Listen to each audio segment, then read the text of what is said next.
Quiet, quiet. Sweetheart, settle a bet for this table. What is your call sign? That is not a party trick, Admiral. Babe, be nice. Maybe her call sign is +1. No, look at her. She came in costume.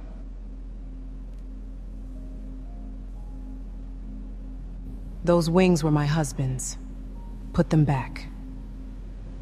They make them in lady sizes now? What will the gift shop think of next?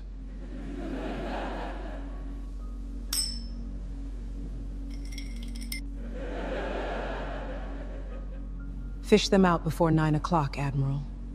You will want dry hands at 9. Did she just threaten you? Precious, security, please.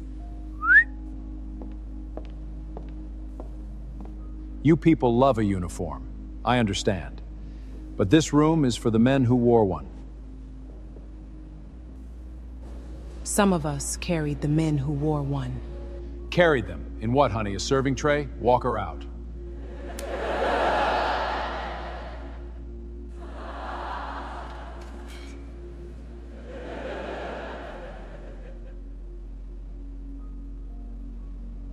Have you ever watched a room full of powerful people laugh at a woman they know nothing about? Hold that feeling. In 41 minutes, the lights in that ballroom drop. A voice comes through those speakers. And the man holding that whiskey glass stops smiling for the rest of his life. Comment where you are watching from. Drop a like. And let us rewind. Coretta Alcott was 46 years old. And for 15 years, she had been a roomer with a call sign. On paper, she was a retired Navy commander who consulted on flight safety and lived quietly near Virginia Beach, in a small brick house with a hangar's worth of silence in it. In person, she was the kind of beautiful that made strangers rehearse reasons to talk to her. Tall, unhurried, skin like dark honey in the light, and a gaze that measured everything once and never needed twice. Grocery clerks assumed she had been a model. Neighbors assumed she had been a teacher. Nobody ever assumed the truth, which was exactly how the government preferred it. She had flown Seahawks for the Navy, and flown them well enough that the Navy loaned her out. The middle of her career disappeared into an exchange tour with an Army Special Operations Aviation Task Force. The kind of unit that does not hold press days. The kind whose logbooks go into a vault instead of a scrapbook. When people asked about those years, she said she had moved some cargo around some mountains. Then she asked about their kids. And they forgot they had ever asked at all. The wings pinned over her heart tonight were not hers. Hers lived in a drawer at home. These belonged to Marlin Alcott, a Navy SEAL with an easy laugh and shoulders like a doorway. Handsome, the way a lighthouse is handsome. Built to be looked for. They were married 11 years. He used to press those wings into her palm before every deployment and tell her, "Fly angry. Come home bored." In 2008, he went to Helmand and came home under a flag. And Coretta buried him on a Tuesday and reported to the flight line the following Monday. When the grief did not kill her, the squadron gave the grief a name.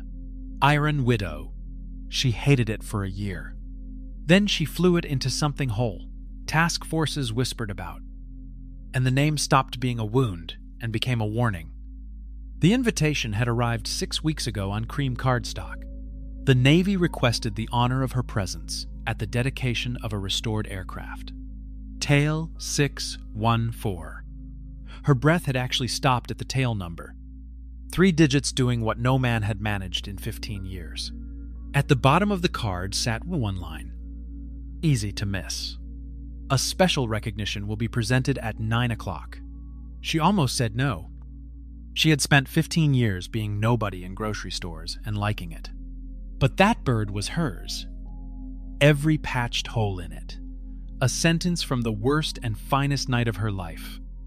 And a woman ought to attend her own reunion. So she chose the midnight blue gown, pinned Marlin's wings, and drove to Norfolk. The trouble started at the door, the way trouble does in rooms like that. Politely. A captain with matte red lips and a clipboard smile looked at Coretta's invitation, then at Coretta, then back again, as if the two could not possibly belong to each other. Captain Lenore Burton ran protocol for the evening, which meant she decided where people mattered. She was beautiful the way a showroom is beautiful. Everything lit, and nothing lived in. And she wore that red lipstick like a second rank. She read the name Alcott aloud twice, tapped a polished nail down the seating chart, and found it printed beside Table 1. Up front, beneath the flags, 2 chairs from the Secretary of the Navy. Burton decided that was a clerical error. She did not check with anyone. She slid the white place card out of its holder the way you remove a splinter. She walked it the full length of the ballroom and set it on the last table by the kitchen doors, where the draft smelled like dish steam and the centerpiece was smaller than all the others. "You will be more comfortable here," she said, with the warm smile a cat gives a bird. "It gets very political up front." Coretta looked at the card, then at the captain. Then she sat down without a word, folded the printed program in half, and left one line of it facing up on the tablecloth, where she could see it. 9 o'clock. She unclasped the small gold watch on her wrist and laid it beside the program. Then she settled in to wait, patient as winter, while the ballroom filled with medals and money and men who had no idea what was parked in the middle of the room. At the center of the ballroom, under the chandeliers, Rear Admiral Judson Broderick was holding court beside the roped-off helicopter. And he was telling the story. His story. The one that had paid for half his career. He stood with one polished shoe on the base of a stanchion, silver undercut, gleaming like sheet metal, teeth white as dress gloves. He tapped his academy ring against his glass until a circle of donors and captains tightened around him like a noose being tied out of admiration. Kunar Province. 2011, he said, the way other men say, once upon a time. Operation Copperline. 9 of us pinned in a riverbed with the ammunition nearly gone and the cold coming down off the peaks. I carried 2 of my wounded to the aircraft myself. Rounds snapping past my ear the entire way. He paused where he always paused. He let the silence do its work. And he sipped. And the pilot, Lord, the pilot, old gray beard we called Iron Widow, flew that bird like the devil owed him money. I shared a cigar with the man at Bagram afterward. Never did get his name. Men like that do not leave names. They leave legends. The circle drank it like communion. A hospital executive whispered that she had heard the pilot made 3 passes under fire. Broderick nodded gravely, the way a man nods at his own reflection. 3 passes. He confirmed. I stood in the door and guided him down the last one with a strobe. A young lieutenant, sincere as a Sunday, asked whether he had ever tried to find the pilot afterward. To thank him, the Admiral gazed into the middle distance, letting the chandelier find his good side. Son, men like that do not want to be found, he said. It would be a cruelty to take his mystery from him. I carry his memory instead. It is the least I can do. The circle actually murmured. Somewhere behind them, a champagne cork went off like small arms fire, and he did not flinch. And 2 donors noticed that he did not flinch, which was, of course, the point of the whole performance. 15 years, he had told it. At changes of command, at reunions, at fundraisers where the checkbooks came out while he described the riverbed, the story had grown a cigar. It had grown a handshake, a gray beard, a strobe. It had grown everything except the truth. And the truth stood 40 feet away at a table by the kitchen doors, drinking club soda, listening to a man narrate the worst night of her life with himself sitting in her seat. Coretta did not correct him. She turned the small gold watch on the tablecloth so its face caught her eye. 19 minutes past 8. She had waited 15 years. She could carry 41 more minutes in one hand. Marlin used to tell her that patience was just marksmanship, slowed down. And so she breathed the way he taught her. And she watched the Admiral's mouth make a hero of itself. And she waited for the range to close on its own. It closed faster than she planned. Burton, gliding back to Broderick's elbow with her champagne, leaned into his ear and nodded toward the kitchen table. And whatever she murmured made his eyebrows climb with delight.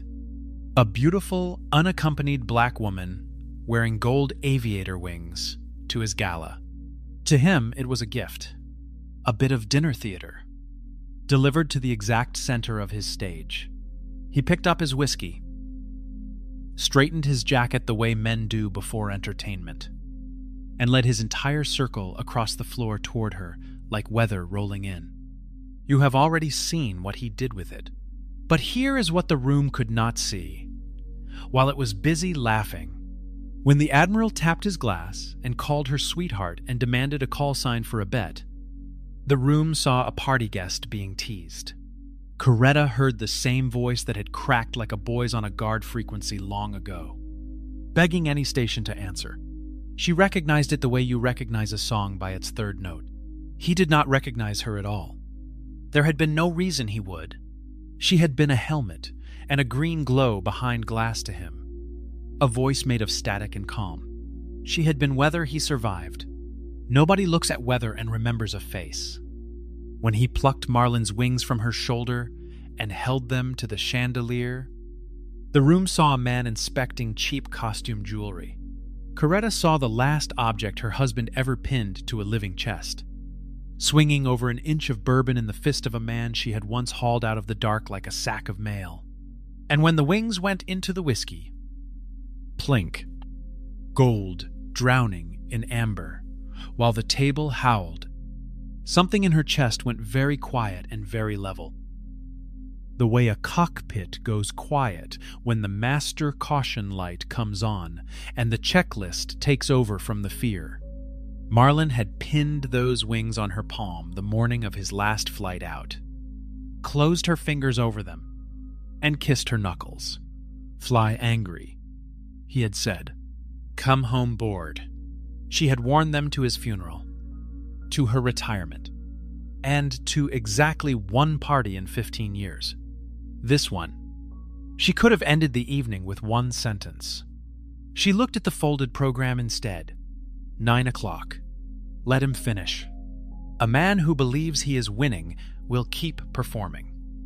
And every performance was being filmed in high definition by the red-lipped captain at his side. Streaming live. Time-stamped.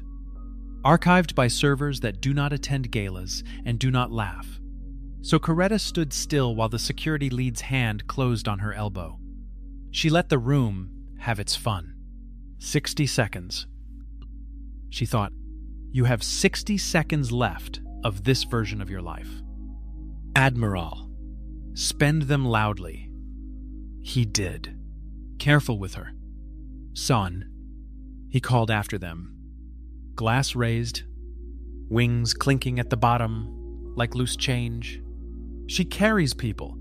The laughter chased her the whole length of the ballroom. Past the flags. Past the silent auction and its little gold pens. Past table after table of averted eyes. Women studying their bread plates. Officers discovering fascinating lint on their sleeves. One steward. An older black man balancing a tray of glasses. Stepped back to let her pass and lowered his eyes. The shame on his face hurt her worse than the laughter did. Because she knew he would carry this home in his chest and say nothing to anyone. Burton followed 6 feet behind with her phone held high like a torch, narrating to her stream in a stage whisper. So this happened. You guys, gatecrasher at the gala, wearing somebody's wings. If you can believe that. Security is handling it. Stay with me. The red dot glowed. The comment count climbed. She angled the lens to catch Coretta's face and got only the back of her head. Chin level, spine straight. Gliding toward the doors like a woman leaving a boring meeting rather than a woman being thrown out of the United States Navy's own living room. They passed the helicopter last. Roped off. Spotlit. Gray as a storm front. Its patched holes catching shadow like old scars under makeup. Tail 614. The security lead steered her wide around the velvet rope. And Coretta turned her head and looked at the machine the whole way past. If anyone in that ballroom had been watching her face instead of laughing at her back, they would have seen the single strangest thing of the night. The thrown-out woman smiled at the helicopter, small and private, the way you smile at an old dog that still knows your step on the porch. The security lead reached for the tall double doors, and the chandeliers went black. One spotlight snapped onto the stage. The band cut off mid-phrase, and the amplified voice of the master of ceremonies rolled through the dark like a tide coming in. Ladies and gentlemen, please find your seats. The 9 o'clock presentation will begin now. 400 chairs rustled at once. The hand on Coretta's elbow hesitated, then loosened. Its owner, suddenly unsure whether escorting someone out of a dark room during the Secretary of the Navy's remarks was a promotion risk.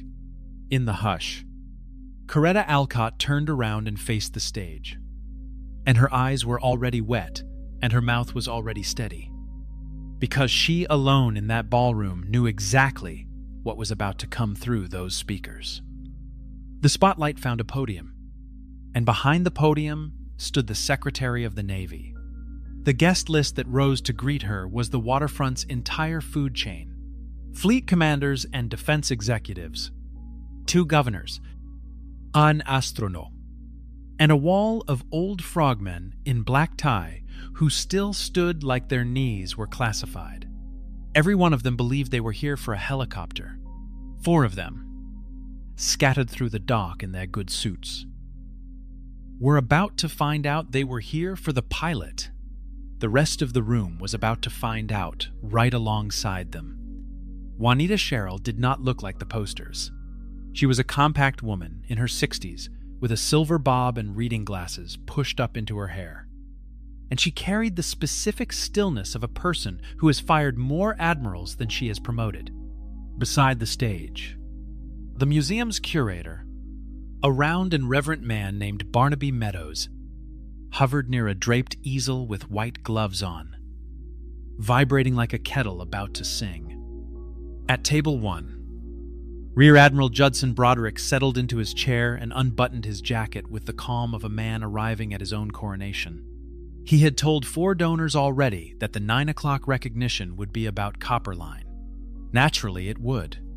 Tail 614 was the Copperline bird. He was the Copperline officer. He had, in fact, 3 note cards in his breast pocket, in case the secretary asked him to say a few unrehearsed words, which he had rehearsed in the shower for a week. He shot his cuffs, checked the line of his silver undercut in the back of a spoon, and leaned toward the nearest donor with the warm confidence of a man distributing a gift.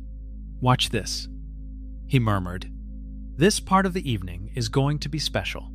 Beside his bread plate, the whiskey glass sat sweating on the linen, gold wings still lying at the bottom. Forgotten, the way loose change gets forgotten. Burton slid into the chair beside him, lowered her phone at last, and gave his knee a little congratulatory squeeze under the tablecloth. She had booked the photographer for 2 minutes past 9, positioned to catch the Admiral's humble face at the exact moment of what she assumed would be his tribute. She whispered as much into his ear, and he patted her hand the way you pat a well-trained dog. From the shadows by the double doors, flanked by a security man who no longer knew what his job was, Coretta watched the stage and turned her watch over in her fingers like a rosary. the security lead, to his small credit, had fetched her a chair from somewhere, set it down without meeting her eyes, and then stood beside her, radiating the misery of a man who suspects he has been holding the wrong elbow. She did not sit. The watch ticked past 1 minute to 9, and out on the floor, 400 conversations died at once, the way birdsong dies before weather. "Good evening," Cheryl said, and did not wait for the room to finish settling. Museums restore machines. That is what people think. But a machine is just a story with metal around it. And tonight, the Navy has come to restore a story. She lifted one hand toward the helicopter glowing in the dark. 15 years ago, 9 Americans went into a riverbed in Kunar province and did not expect to come out. The file that explains how they came out anyway was sealed.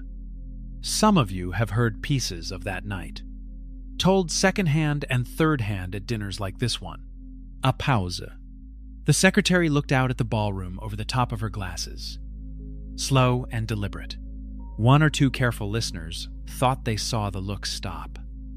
Briefly, on table 1, stories have a way of drifting when the file is closed. Details attach themselves to the wrong people. Cigars get added. Tonight, the drifting stops. Reading glasses came down out of the silver hair and onto her nose. 14 months ago, that file was declassified, which means that tonight, for the first time in public, we are not going to tell you the story. We are going to play it for you. A screen unrolled from the rafters above the Seahawk with a sound like a held breath being let out. The curator's white gloves flew to his mouth. The audio engineers brought the house lights to nothing. And 400 of the most powerful people on the East Coast sat in the dark. And out of the speakers, filling the ballroom from marble floor to steel rafter, came the sound of static, then a voice. At table 1, reaching into his breast pocket for his note cards, Rear Admiral Judson Broderick stopped moving. Because the voice was young, and the voice was terrified, and the voice was his. Any station. Any station. Copper Line 6. Actual. We are pinned on the riverbed. We are black on ammo. I have 9 souls, and 3 of them are hit. Somebody talk to me. Please. Somebody talk to me. 26 years old and stripped of every polished thing. The future admiral's voice cracked twice in one sentence, and 400 guests heard it crack, and nobody in the ballroom was chewing anymore. At table 1, the 61-year-old version of that voice sat with his hand frozen inside his breast pocket. Note cards, half drawn, grin still assembled on his face out of pure muscle memory. The first drop of sweat left his silver undercut and slid down the back of his neck like a cold finger. Then the second voice came through the speakers. And the second voice was calm, the way deep water is calm. Copper Line 6. This is Widow. Look southwest and look low. I am the shadow coming up the river. Mark your position and keep your heads down. I count 9 souls. I do not leave until I count 9. A woman's voice. Unmistakable. Unhurried. Made of level glass. It moved through the dark ballroom like a hand moving over the crowd. And heads began to turn toward the helicopter as if the machine itself had spoken. The tape rolled on. A crew chief could be heard praying in a flat, fast whisper between bursts of rotor noise. The young Broderick's voice again. Ragged. Screaming over the guns that they were marked. They were marked. Come now. And then her again. Closer. The rotor noise, swelling underneath the words like a tide. 6. Get your heads down. I am coming through the smoke. Widow inbound. In the dark of the ballroom, somebody's champagne glass tipped over, and nobody moved to catch it. On the screen above the aircraft, Gun camera footage and grainy thermal frames stitched the night together while the radio traffic rolled on. And Secretary Sherrill narrated what declassification now allowed. The exchange pilot, a Navy commander flying for an Army task force, inbound low on fuel. Alone. Weathered out of any support. The first pass through crossing fire, 4 souls aboard. The second pass rounds through the cockpit glass. A hot sliver of steel through the pilot's shoulder. And the hover held anyway. Boots steady on the pedals while blood filled a flight glove. 4 more souls. Then the last man refusing to leave a body length of open gravel. And the bird coming around a third time. In full dark. 1 engine coughing. Wheels set down in a gap. The crew chief later measured with his arms spread wide. Maintenance counted the holes at Bagram. Sherrill said quietly. They stopped counting at 240. The maintenance officer wrote 1 sentence in the logbook. This should not have flown. She let the room breathe. 9 souls went into that valley. 9 came out. And for 15 years, this Navy let a legend walk around wearing the wrong face. The lights rose halfway. And at the velvet rope beside the helicopter, an old man in a wheelchair put both fists on his armrests and pushed. Leonard Bickham, retired Master Chief, 66 years old. 2 of those 240 holes earned in the metal a yard from his head came up off the chair on locked and shaking arms until he stood, swaying. Ball cap already over his heart? He faced not the stage and not the secretary, but the doors at the back of the room. People followed his eyes, 1 table at a time. Like a field turning toward the sun, 400 faces swung from the stage to the tall double doors. There, a security man in a black suit stood beside a woman in a midnight blue gown, his hand hovering an inch off her elbow like it had been burned there. The task force never released the pilot's name, Sherrill said. The pilot asked them not to. Some people serve for the story. She served instead. The secretary took off her reading glasses and looked down the length of the ballroom, past the silent auction, past the flags, all the way to the kitchen end of the world, and smiled like a safe door swinging open. But the pilot is in this room tonight. Commander, would you do us the honor? The spotlight swung off the stage and hunted across 400 upturned faces, and found her. Coretta Alcott came down the center of that ballroom the same way she had once come down a riverbed in Kunar province. Low, level, and absolutely unhurried. The security lead's hand fell away like something scalded. Chairs scraped. A murmur rose and broke and rose again. And the swing band, with nothing to play, simply stood. She passed the tables that had studied their bread plates. And the bread plates got studied a second time, for different reasons. She passed the older black steward with the tray of glasses. And he was not looking at the floor anymore. He had set the tray down on an empty table. And he stood with his shoulders back and his chin up as she went by. She touched his sleeve. Once, without stopping. And whatever passed between them in that half-second belonged to the 2 of them, and always will. She passed the hospital executive, who had whispered about 3 passes, and who was now standing on her chair. She passed within 4 feet of Table 1. Where Rear Admiral Judson Broderick sat with his note cards half out of his pocket, and his grin still nailed to the front of his skull. And she did not look at him at all. She stepped up onto the stage. And Secretary Sherrill, Secretary of the United States Navy, straightened her spine and handed her the microphone, the way you hand someone a folded flag. For a moment, Coretta stood in the spotlight, so beautiful and so still that the ballroom seemed to lean toward her. She looked out at all of it. The chandeliers, the gowns, the gray machine that knew her step, Then she looked directly at table 1, into the eyes of the man who had asked her. "Sweetheart, to settle a bet?" And she leaned into the microphone, and she answered his question. "Iron Widow." The grin did not fall off Judson Broderick's face. It died there, in place, like something shot mid-stride. The ballroom came up off its chairs in a single animal roar. 400 people standing at once. The note card slid out of his pocket and fanned across the floor. And beside him, Lenore Burton went the color of her own tablecloth, because her phone, lying face up beside the breadbasket, was still streaming. The ovation would not stop. It rolled through the ballroom in waves.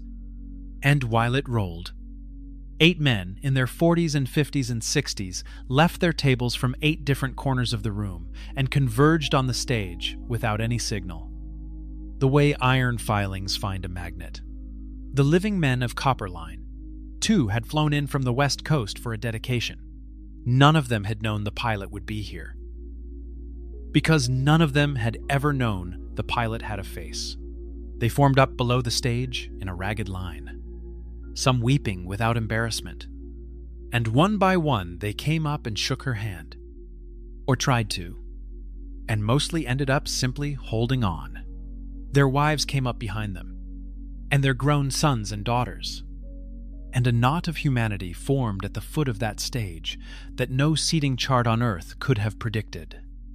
Leonard Bickham came last, walking, one museum staffer under each arm, because he had decided that this particular distance would be covered on his feet or not at all.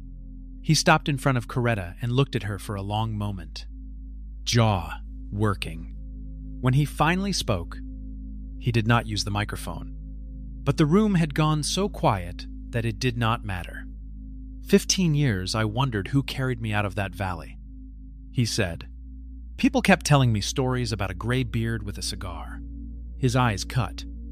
Once, to table 1, and came back. I want it on the record. I know exactly who carried me.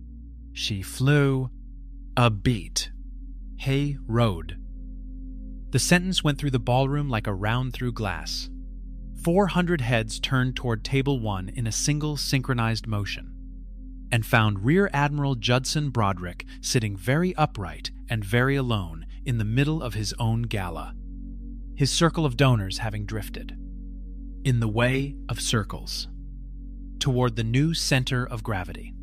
The young lieutenant, who had asked about finding the pilot, stood nearest the stage now. And the look he sent back across the room at the Admiral was the look of a man doing an inventory of every dinner he had ever attended. The hospital executive was already recalculating a naming gift in her head. Money is many things, but it is never loyal. And it was exactly then, with the room's full attention on his table, that Secretary Cheryl's gaze snagged on something. She stepped off the stage.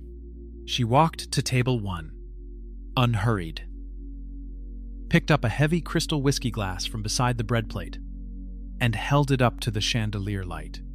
At the bottom, under an inch of bourbon, lay a small pair of gold aviator wings.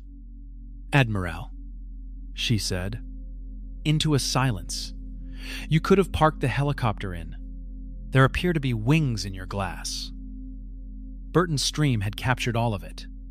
Of course, the plink, the howling table, the toast. It was already being clipped and reposted by strangers while she sat there. And the original was still live, still broadcasting to the private command family's page, where several hundred spouses of the Norfolk waterfront had watched the entire evening unfold in real time. Burton realized it in stages, the way you realize a stove is hot. She reached for the phone with both thumbs, and her hands were shaking too hard to end her own broadcast. The stream's final 30 seconds, preserved forever, consist of the tablecloth, her red lips whispering, "Oh no, oh no," and the roar of a standing ovation for the woman she had seated by the kitchen. The comment column was moving like a stock ticker. Near the top of it, posted 11 minutes earlier. Under the video of a black widow being marched out of a Navy gala while her husband's wings drowned in bourbon, sat a comment from an account that half the waterfront recognized on sight. Eunice Broderick, 31 years, the Admiral's wife. The comment said only, "I am watching." Directly beneath it, 4 minutes later, the same account had posted a second time. It was the name and office number of a divorce attorney in Virginia Beach, with no caption at all, because none was needed. Broderick stood. He fished the wings out of his own whiskey with 2 fingers, dripping, in front of 400 silent guests and 1 live camera. Then he had to walk them the length of table 1 and across the open floor to the stage, holding them out in front of him like a waiter with something spoiled, bourbon running down his wrist into his gold cuff.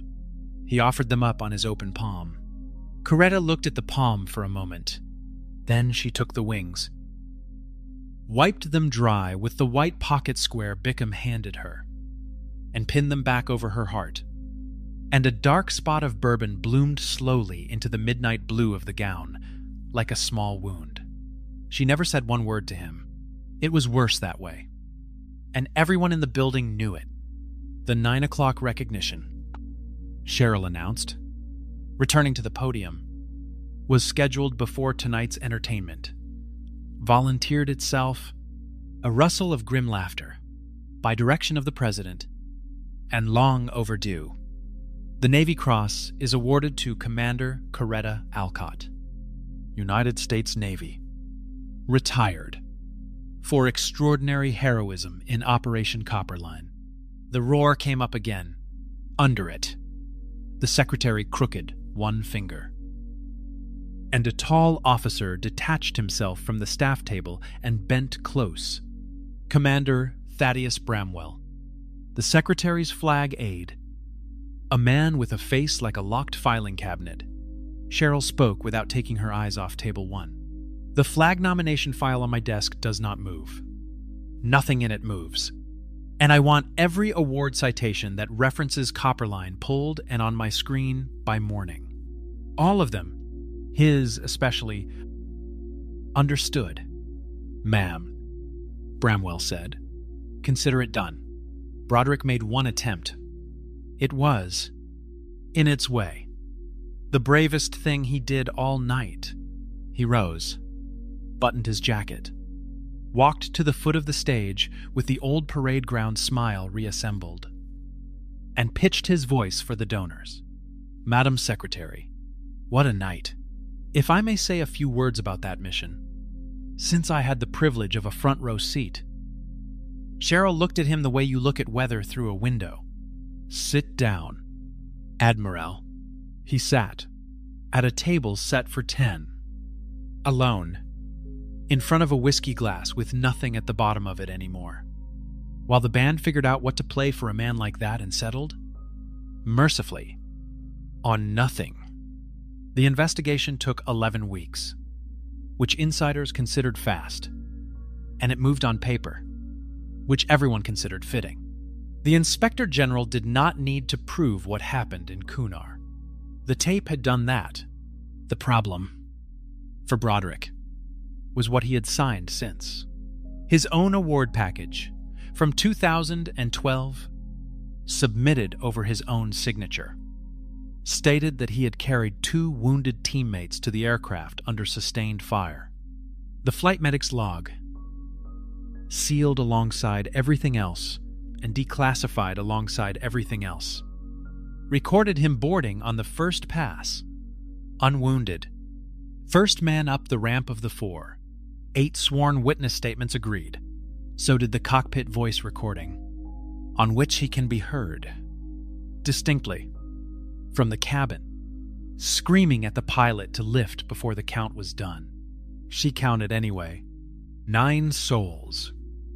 The discrepancy between the man on the tape and the man on the citation had a name in the Uniform Code of Military Justice.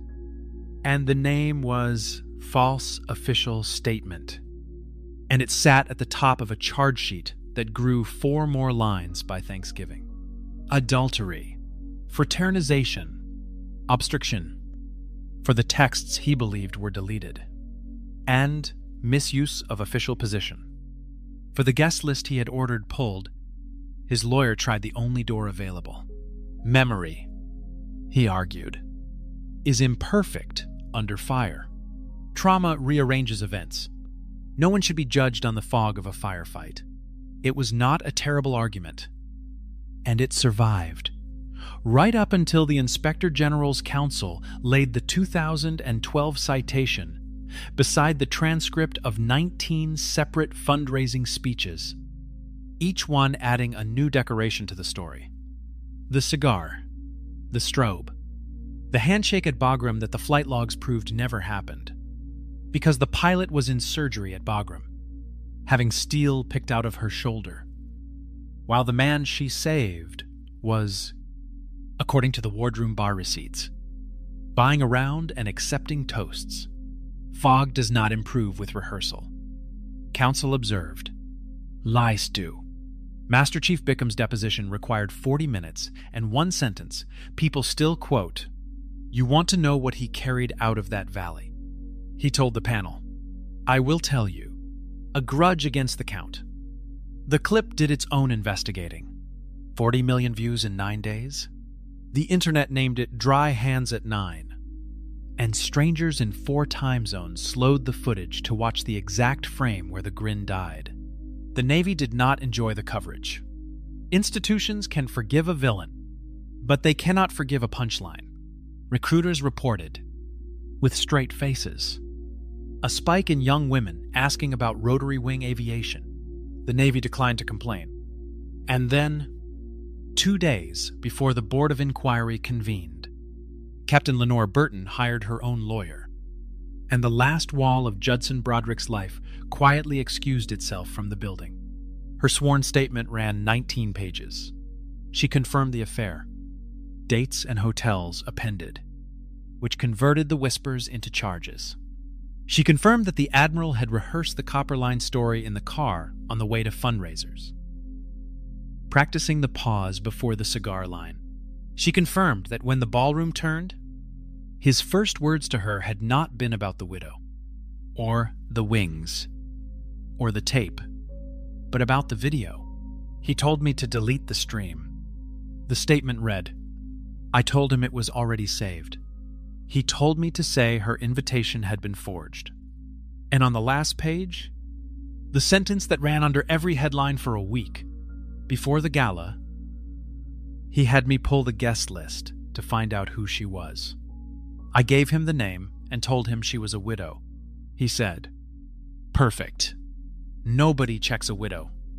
The ring surfaced in December, during the change of command inventory, when a records clerk opened the office safe to log its contents. Beneath the challenge coins and the ceremonial pistol lay a small velvet box, with a receipt dated the week of the gala and a card that read, "For L. After Norfolk, regulations are indifferent to heartbreak. Personal effects of a relieved officer are boxed, sealed, and couriered to the home of record." Eunice Broderick signed the courier's tablet on her front porch on a cold Tuesday morning, carried the box to her kitchen table, and opened it next to a manila folder her attorney had prepared some weeks earlier. Neighbors report she did not cry. She made coffee, and she filed. The judgment, when it came, arrived the way Coretta had always preferred to arrive, on paper, and without raised voices. The Senate quietly returned his nomination for a 3rd star without a hearing, which in Washington is a way of shouting. No senator wanted a hearing. Hearings have cameras. The cameras had already done their work. The Board of Inquiry convened in a beige room with no chandeliers in it whatsoever. Broderick arrived in dress whites, the undercut freshly bladed, and read a prepared statement about the fog of memory and a lifetime of service. The senior member of the panel listened politely, waited for the last page to be set down, and asked one question. "Captain, Did you write this citation? Or did the fog write it? The court reporter noted for the record that 11 seconds passed before the answer. And there is no good answer that takes 11 seconds. The board found that he had made false official statements, engaged in conduct unbecoming an officer, and brought discredit upon the naval service. And it recommended what boards recommend when the tape is that clean. He was permitted to retire. He was not permitted to retire as an admiral. The grade determination came down in February. The last rank at which his service was found satisfactory was captain. And so Captain Broderick retired, left the waterfront with a smaller pension, a dead nomination, and a name that had become a caption. The museum handled its own housekeeping. He had purchased his placement on the donor wall years earlier. Bronze letters, prominent height. A maintenance crew unbolted the plaque on a gray weekday morning, and the museum mailed it to his home of record, where, presumably, somebody signed for it. The donor office followed up with a form letter thanking him for his years of generosity. Institutions have their own way of saluting. Lenore Burton received a letter of censure, was passed over for promotion in the next cycle, and resigned her commission before the following. One could pass her over again. Her lawyer released a statement observing that mistakes had been made around her. The internet enjoyed that phrasing very much. Her final act in uniform was to certify the protocol records of the gala, including the seating chart, which showed, in her own handwriting, a guest moved from table 1 to the kitchen doors. Eunice Broderick kept the house, took back her family name, and was seen that spring at a garden center, buying hydrangeas, looking 10 years younger. There were smaller endings, too, the kind the cameras never find. The SEAL Reunion Committee removed a keynote listing without comment. A steakhouse off the base quietly took a signed photograph down from its wall of honor. And the manager, a veteran himself, mailed it back, folded, which anyone who has ever handled a photograph will tell you is a choice. Invitations stopped? Washington does not slam doors. It simply stops holding them open. And a man who has spent 30 years walking through held doors discovers, all at once, what everyone else's shoulders are for. Coretta received the Navy Cross in March. In a ceremony, she asked to keep small, and the Navy fought to keep enormous. They compromised. A hangar, 1 row of chairs, the 8 men of Copperline and their families, and Secretary Sherrill reading a citation that, at Coretta's written request, named the crew chief and the door gunner in the same breath as the pilot. She wore the midnight blue gown, because Marlin had never seen her in it, and she had decided it deserved a better memory. When the cross settled beside the gold wings, she rested 2 fingers on it and said, quietly, to nobody the microphones could identify, "We flew angry. Marlin." We came home bored. As she said it, Bickham stood up from his wheelchair again. And this time, 8 men stood with him, and nobody in that hangar was weather to anyone. Afterward, a reporter asked the question everyone asked.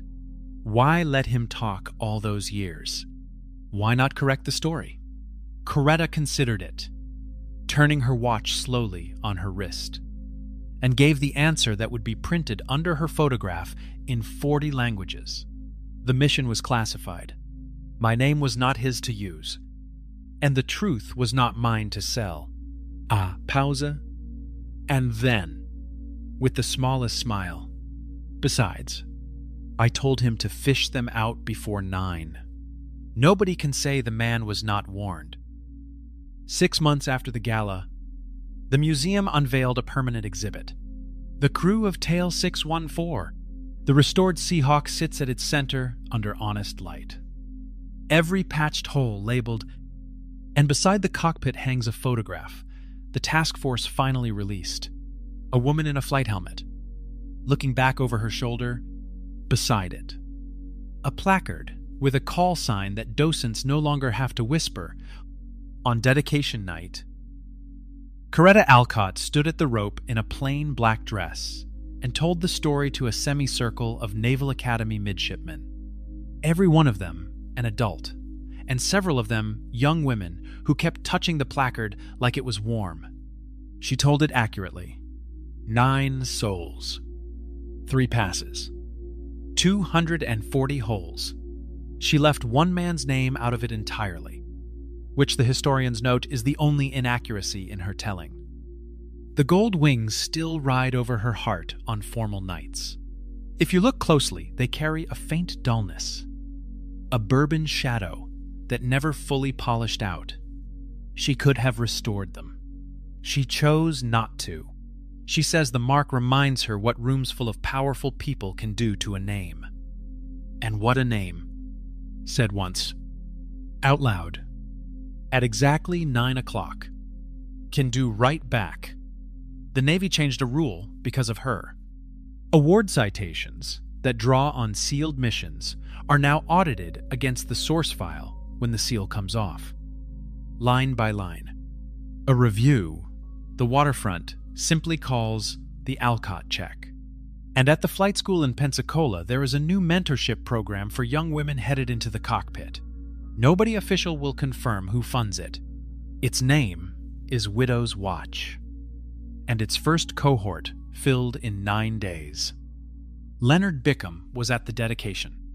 Front row, cap over his heart, standing on his own for the length of her remarks. Afterward, the two of them sat by the helicopter, long after the caterers had folded the tables. An old Master Chief and his pilot, laughing quietly at things nobody else will ever be cleared to hear. He calls her Commander. She calls him her ninth. Somewhere in a smaller house across town, a retired captain did not attend. History is careful with rooms like that ballroom. It keeps the laughter, and it keeps the tape, and it always keeps the count. 9 souls in, 9 souls out. 1 grin. Never recovered.